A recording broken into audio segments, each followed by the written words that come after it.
सत्संग जी, प्यार से कहना जी, धन निरंकार जी।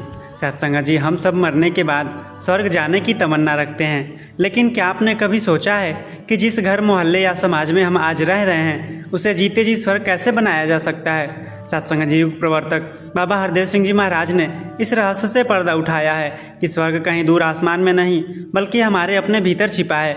सत्संग जी, बाबा हरदेव सिंह जी अक्सर अपने विचारों में समझाते थे कि जब तक इंसान के मन में प्यार, करुणा, दया और एक दूसरे के काम आने की भावना पैदा नहीं होगी तब तक न कोई घर स्वर्ग बन सकता है, न मोहल्ला और न ही यह दुनिया। सत्संग जी, आज का इंसान बाहर की सुख सुविधाएं तो जुटा रहा है, बड़े मकान, महंगी गाड़ियां, ऐशो आराम के साधन, लेकिन उसके भीतर की शांति गायब है। घर की दीवारें कितनी भी आलीशान क्यों न हो, अगर उनके पीछे रहने वाले दिलों में नफरत, ईर्ष्या और दीवारें खिंची हैं तो वह जगह नर्क जैसी बन जाती है। सत्संग जी, सदगुरु का मूल मंत्र है, स्वर्ग कोई भौगोलिक स्थान नहीं है, जहाँ निस्वार्थ प्रेम है, जहाँ एक दूसरे के प्रति सत्कार है, वहीं साक्षात स्वर्ग की रचना हो जाती है। सत्संग जी, अक्सर हमारा अहंकार ही हमारे दुखों का सबसे बड़ा कारण होता है। तो आइए जानते हैं कि कैसे विनम्रता का एक छोटा सा कतरा हमारी पूरी दुनिया को बदल सकता है। सत्संग जी, कल्पना कीजिए कि दो गाड़ियां एक बेहद तंग और सकरी गली में सामने आ जाती हैं। गली इतनी छोटी है कि एक समय में केवल एक ही गाड़ी गुजर सकती है। तो यहाँ एक स्थिति आती है कि दोनों ड्राइवर स्टीयरिंग पर हाथ रखकर अड़ जाते हैं। पहला कहता है, मैं पीछे नहीं हटाऊंगा, तू हटा। दूसरा चिल्लाता है, तेरी हिम्मत कैसे हुई, पीछे ले।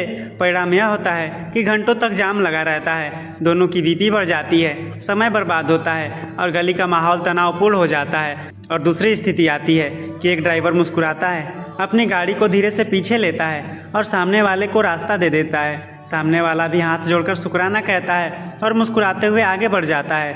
पल भर में पूरा रास्ता साफ हो जाता है। सत्संग जी, बाबा जी इसी बात पर जोर देते थे कि जीवन की संकीर्णता और अहंकार को त्याग कर जब हम विनम्रता अपनाते हैं तो बिगड़े हुए काम भी बन जाते हैं। जब आप झुकना सीख जाते हैं तो आप दुनिया को जीत लेते हैं। सत्संग जी, दिलों में दूरियां रखकर अगर हम स्वर्ग की तलाश कर रहे हैं तो हम गलत पते पर भटक रहे हैं। दिलों को जोड़ना ही स्वर्ग का निर्माण है। जब तक मन में नफरत की आग जल रही है तब तक बाहर की कोई भी दौलत आपको शीतलता नहीं दे सकती। सत्संग जी, क्या आपने कभी विचार किया है कि इस संसार में रोज हजारों लाखों जीव जन्म लेते हैं और हजारों लाखों जीव मर भी जाते हैं, लेकिन केवल मनुष्य के जन्म को ही दुर्लभ और सर्वश्रेष्ठ क्यों कहा गया है? क्या हमारा जन्म सिर्फ उठने, दफ्तर जाने, पैसे कमाने, परिवार पालने और एक दिन चुपचाप इस दुनिया से चले जाने के लिए हुआ है? सत्संग युग प्रवर्तक बाबा हरदेव सिंह जी महाराज ने आगाह किया है कि अगर हम अपनी जिंदगी को केवल इस दुनियादारी तक सीमित रखते हैं तो हम बहुत घाटे का सौदा कर रहे हैं। सत्संग जी, बाबा जी ने इस बात पर विशेष जोर दिया है कि मनुष्य का जन्म अत्यंत सौभाग्यशाली है। यह 84 लाख योनियों के चक्र के बाद मिलने वाला वह सर्वोत्तम अवसर है जिसे केवल भौतिक सुखों को जुटाने में बर्बाद नहीं किया जा सकता। बाबा जी फरमाते थे कि यह जन्म हमें संसार की वस्तुएं बटोरने के लिए नहीं बल्कि इस मालिक को पहचानने का एक सुनहरा अवसर प्रदान करता है। सोचिए, भोजन, नींद, भय और संतान उत्पत्ति का कार्य तो पशु भी बड़ी खूबी से कर लेते हैं। फिर एक इंसान और पशु में अंतर क्या ही रह गया? अंतर केवल इतना है कि इंसान के पास विवेक है, वो अपने रचयिता को जान सकता है। यदि इस जीवन में आकर भी आत्मा ने परमात्मा को नहीं जाना तो यह जीवन बिल्कुल वैसा ही है जैसे किसी के पास अमूल्य हीरा हो और वह उसे कौड़ियों के भाव बेच दे। मानव जीवन का असली मूल्य तब सिद्ध होता है जब वह नश्वर शरीर इस अविनाशी ब्रह्म से नाता जोड़ लेता है। कहा जाता है कि बड़े भाग मानुष तन पावा, सुर दुर्लभ सब ग्रंथन गावा, साधन धाम मोक्ष कर द्वारा, पाई न जेहि परलोक संवारा।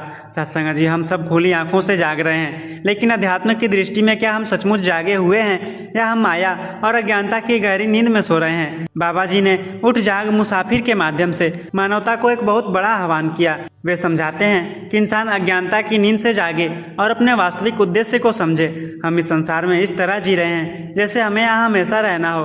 हम घर बनाते हैं, जमीन खरीदते हैं और अहंकार में डूब जाते हैं, लेकिन बाबा जी हमें याद दिलाते हैं कि जीवन का सफर पूरी तरह से अस्थायी है। हम इस धरा पर केवल कुछ समय के लिए आए हुए मुसाफिर हैं। सत्संग जी, सोचिए कि आप एक बहुत बड़े रेलवे स्टेशन पर पहुंचते हैं। आपकी मुख्य ट्रेन आने में 5-6 घंटे समय बाकी है।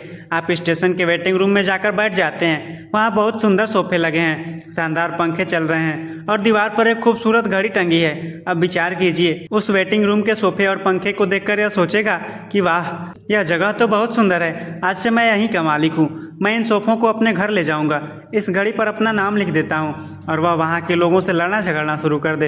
यदि कोई ऐसा करेगा तो लोग उसे मूर्ख कहेंगे, क्योंकि सब जानते हैं कि वह वेटिंग रूम उसका अस्थायी घर नहीं है। कुछ घंटों के बाद उसकी ट्रेन आएगी और उसे सब कुछ यहीं छोड़कर आगे बढ़ जाना है। सत्संग जी बाबा हरदेव सिंह जी महाराज हमें यही समझाते थे कि अब पूरी दुनिया भी उस रेलवे स्टेशन के वेटिंग रूम की तरह ही अस्थायी है। यहाँ जो भी धन दौलत परिवार या पद हमें मिला है वह केवल इस यात्रा का एक हिस्सा है। मुसाफिर का काम वेटिंग रूम में दिल लगाना नहीं, बल्कि अपनी मुख्य ट्रेन की तैयारी करना है। जब इंसान इस सच को जान जाता है तो वह अज्ञानता की नींद से जाग जाता है और उसका सारा अहंकार पल भर में समाप्त हो जाता है। तो सत्संग जी संसार में ऐसे रहो जैसे पानी में कमल का फूल रहता है, पानी में रहकर भी जो पानी से ऊपर रहता है और कभी डूबता नहीं। सत्संग जी समय की सुइयां लगातार चल रही हैं, मुसाफिर जागने का समय आ गया है। कहीं ऐसा ना हो कि मंजिल आने से पहले ही जीवन की शाम हो जाए। सत्संग जी हम सुबह सुबह भगवान का नाम लेते हैं, मंदिर मस्जिद गुरुद्वारे जाते हैं, लेकिन क्या कभी आपने सोचा है कि जिस परमात्मा की हम पूजा कर रहे हैं क्या हमारा उससे सचमुच कोई सीधा नाता है या हमारा नाता केवल हमारी कल्पनाओं पर टिका है। युग प्रवर्तक बाबा हरदेव सिंह जी महाराज ने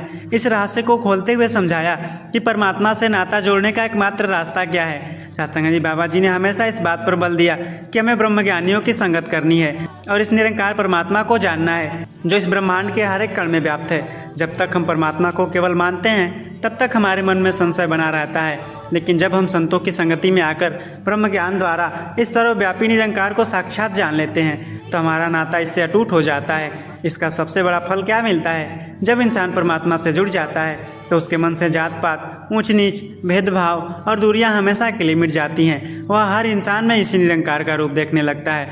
सत्संग जी एक बार की बात है, एक बहुत ही गरीब लकड़हारा जंगल में लकड़ियां काट रहा था। अचानक उसे एक नदी के किनारे एक बहुत ही चमकीला और बड़ा पत्थर मिला। वह पत्थर देखने में बहुत ही खूबसूरत और पारदर्शी था। लकड़हारे को अध्यात्म या रत्नों का कोई ज्ञान नहीं था। उसने सोचा कि यह कोई सुंदर कांच का टुकड़ा है जिससे उसके बच्चे खेल सकते हैं। वह उसे अपने घर ले आया। कुछ दिनों बाद उस गांव में राजा के दरबार से एक जौहरी गुजरा। उसने उस लकड़हारे के घर के बाहर बच्चों को उस पत्थर से खेलते हुए देखा।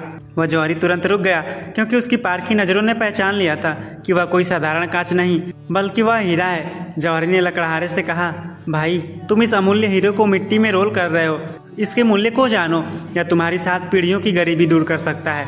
लकड़हारे को पहले विश्वास नहीं हुआ, लेकिन जब जौहरी उसे राजा के पास ले गया और उस हीरे की सही कीमत दिलाई तो लकड़हारे की जिंदगी पूरी तरह बदल गई।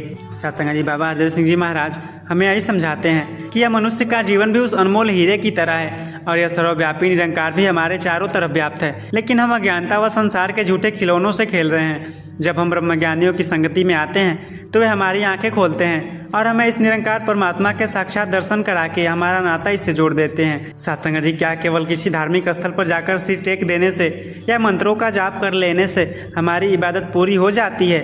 बाबा हरदेव सिंह जी ने सच्ची इबादत की एक ऐसी परिभाषा दी है जो आज के पाखंड और दिखावे के दीवारों को पूरी तरह तोड़ देती है।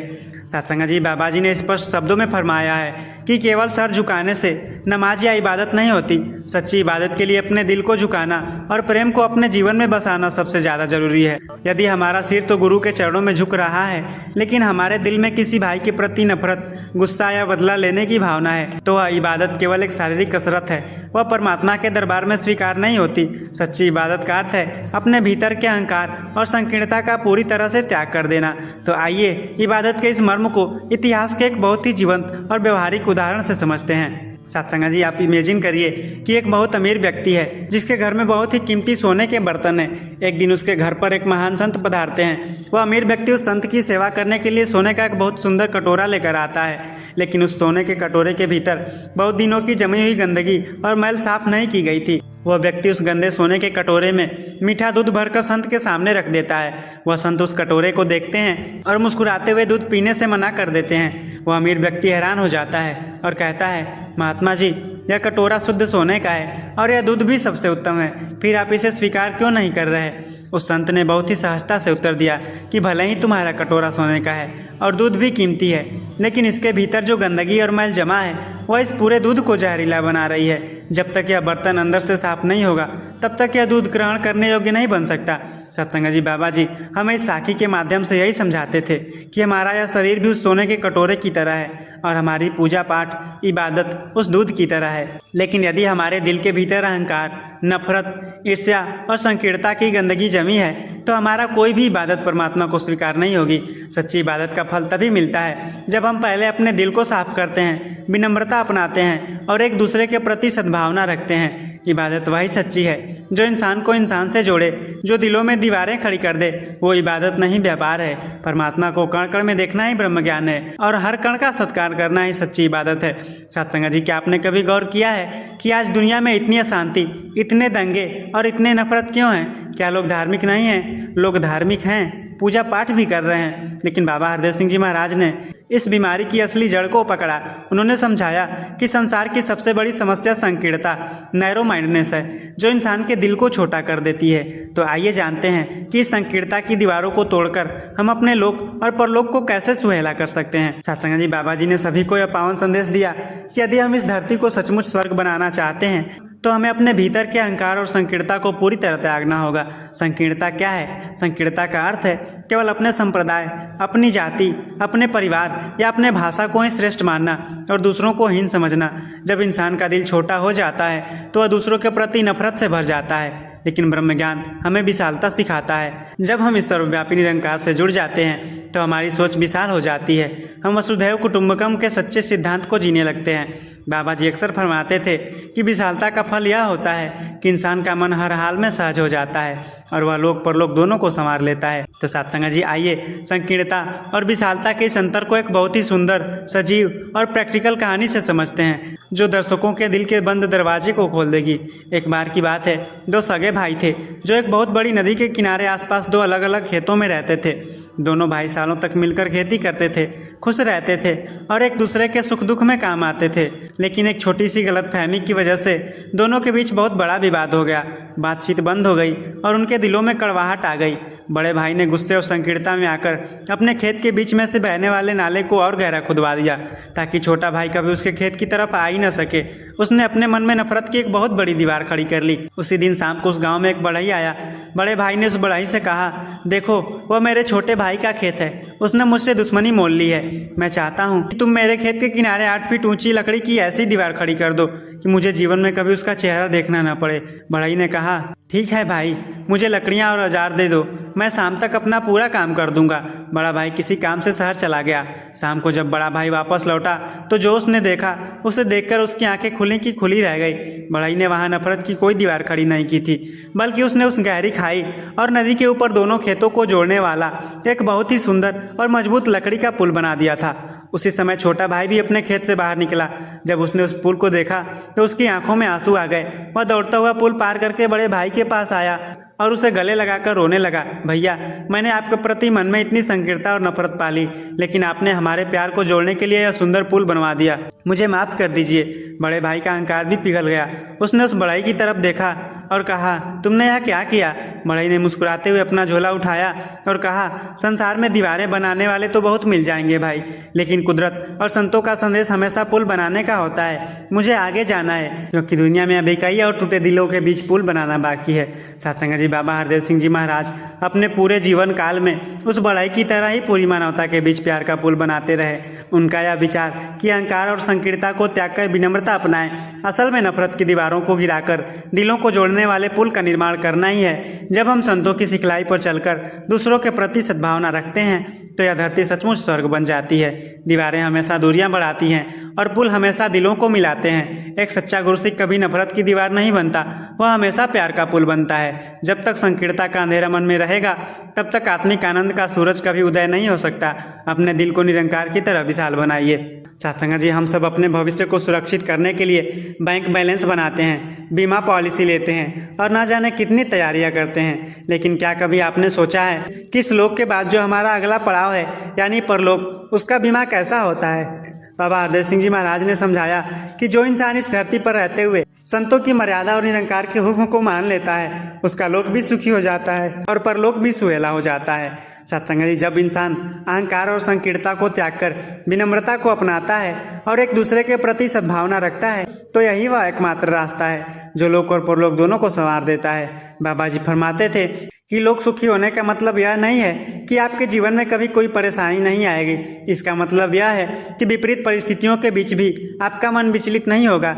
आपके भीतर एक असीम संतोष और शांति बनी रहेगी और जिसका यह लोक शांत और शुक्राने में बीतता है उसकी आत्मा जीते जी इस अविनाशी निरंकार में लीन रहती है, जिससे उसका परलोक अपने आप संवर जाता है। अध्यात्म कोई मरने के बाद का सौदा नहीं है, यह तो जीते जी आनंदमयी जीवन जीने की कला है। तो सत्संग जी, आइए लोक और परलोक के संतुलन को आज के दौर के एक बहुत ही सुंदर और व्यवहारिक उदाहरण से समझते हैं। कल्पना कीजिए कि एक व्यक्ति है जो भारत का रहने वाला है, लेकिन उसे आने वाले कुछ महीनों में हमेशा के लिए अमेरिका शिफ्ट होना है। वह भारत में बहुत मेहनत करता है, दिन रात पैसे कमाता है, लेकिन वह सारा पैसा केवल भारतीय रुपयों के कैश के रूप में अपने घर की अलमारी में जमा करता रहता है। वह उसे डॉलर में कन्वर्ट नहीं कराता और न ही इंटरनेशनल बैंक में जमा करता है। जब उसके जाने का दिन आता है वह अपने नोटों से भरे बैग लेकर अमेरिका के एयरपोर्ट पर उतरता है। वहां जाकर जब वो अपनी भूख मिटाने के लिए भोजन खरीदने जाता है और भारतीय रुपए आगे बढ़ाता है तो वह दुकानदार कहता है, सर यह करेंसी यहाँ नहीं चलेगी, यहाँ केवल डॉलर ही मान्य है। वह व्यक्ति चिल्लाता है कि मेरे पास लाखों रुपए हैं, लेकिन वहाँ की व्यवस्था के अनुसार उसकी वह सारी दौलत उस देश में केवल एक रद्दी कागज के समान रह जाती है, क्योंकि उसने समय रहते अपने करेंसी को कन्वर्ट नहीं कराया था। सत्संग जी बाबा हरदेव सिंह जी महाराज हमें यही समझाते हैं कि यह संसार भी ठीक उसी केवल देश की तरह है। यहाँ की धन दौलत पद प्रतिष्ठा और जमीनी जागीरें केवल इसी लोक की करेंसी हैं। जब आत्मा इस शरीर को छोड़कर परलोक की यात्रा पर जाएगी तो यह संसारी धन दौलत वहीं एयरपोर्ट अर्थात शमशान घाट पर ही छूट जाएगी। परलोक के देश में केवल राम नाम की कमाई है। संतों का सत्कार, विनम्रता, सेवा और सत्कार की करेंसी ही चलती है। बुद्धिमान मुसाफिर वही है जो इस लोक में रहते हुए अपने कर्मों के द्वारा ऐसी कमाई कर लेता है जो लोक में भी उसे सुख देती है और परलोक में भी उसकी आत्मा का कल्याण कर देती है। संसार की दौलत यहीं की दीवारों में चुन दी जाएगी, लेकिन गुरु के चरणों में अर्जित की गई विनम्रता और प्रीत आत्मा के साथ परलोक तक जाएगी। जिसका आज शुक्राने और सुमिरन में बीत रहा है उसे अपने आने वाले कल या परलोक की चिंता करने की कोई आवश्यकता नहीं है। तो सत्संग जी, हमने इस विचार में जाना कि कैसे अपने मन को सुंदर बनाकर इस धरती को जीते जी स्वर्ग बनाया जा सकता है। हमने मानव जीवन के अनमोल मूल्य को समझा और संकीर्णता की दीवारों को तोड़कर दिलों को जोड़ने वाले पुल बनाने की कला सीखी। लेकिन इस वैचारिक यात्रा के अंत में अपने दिल पर हाथ रखकर एक बात खुद से पूछिए, क्या आप इस वीडियो को बंद करेंगे तो केवल एक संसारी मुसाफिर बनकर जिएंगे या बाबा जी के वचनों को अपने जीवन में ढालकर अपनी आत्मा का कल्याण करेंगे? बाबा हरदेव सिंह जी महाराज के इस पावन संदेश का निचोड़ यही है कि भक्ति केवल हमारी कर्मकांड या पाखंड का नाम नहीं है। केवल सिर झुका देने से सच्ची इबादत नहीं होती, बल्कि जब हमारा दिल झुकता है और हमारे भीतर से अहंकार और संकीर्णता का अंधेरा मिट जाता है तब सच्ची इबादत की शुरुआत होती है। जब एक गुरु सिख ब्रह्मज्ञानियों की संगति में आकर इस निरंकार परमात्मा को जान लेता है जो इस ब्रह्मांड के कण-कण में व्याप्त है, तो उसके जीवन से सारे भेदभाव और दूरियां हमेशा के लिए समाप्त हो जाती हैं। यही वह एकमात्र मार्ग है जो हमारे इस लोक को भी सुखी बनाता है और परलोक को भी सुहेला कर देता है। तो आइए अज्ञानता की नींद से जागकर अपने जीवन के वास्तविक उद्देश्य को पहचानें और इस धरा को प्यार और सद्भावना से महकाएं। कण कण में है रूप तुम्हारा, घट घट में है वास तेरा, सबका आदर सत्कार करूं मैं, यही सच्चा संदेश मेरा। सत्संग जी, यह मनुष्य का जन्म अत्यंत सौभाग्यशाली है और हमें इस मालिक को पहचानने का जो सुनहरा अवसर मिला है उसे व्यर्थ नहीं गंवाना है। तो आइए आज हम सब मिलकर पूज्य सदगुरु माता सुदीक्षा जी महाराज के पावन चरणों में यही अरदास करें कि हे सच्चे पातशाह, हमें बाबा हरदेव सिंह जी महाराज की इन पावन सीखों पर चलने का बल बख्शना, हमारे भीतर से अहंकार मिटे, विनम्रता आए और हमारा जीवन हमेशा परोपकार और शुक्राने के भाव में डूबा रहे। सत्संग जी, यदि आज के इन दिव्य विचारों ने आपकी आत्मा को जगाया हो, आपके मन को सुकून दिया हो, तो कमेंट बॉक्स में धन निरंकार जी लिखकर अपनी हाजिरी जरूर लगाएं। इस पावन वीडियो को साथ संगत के संतों और अपने परिवार के साथ अवश्य शेयर करें ताकि हर हृदय में प्यार का वास हो सके। और साथ ही अगर आप इस चैनल पर नए हैं तो इस रूहानी परिवार का हिस्सा बनने के लिए सब्सक्राइब करना ना भूलें। सत्संग जी, प्यार से कहना जी, धन निरंकार जी।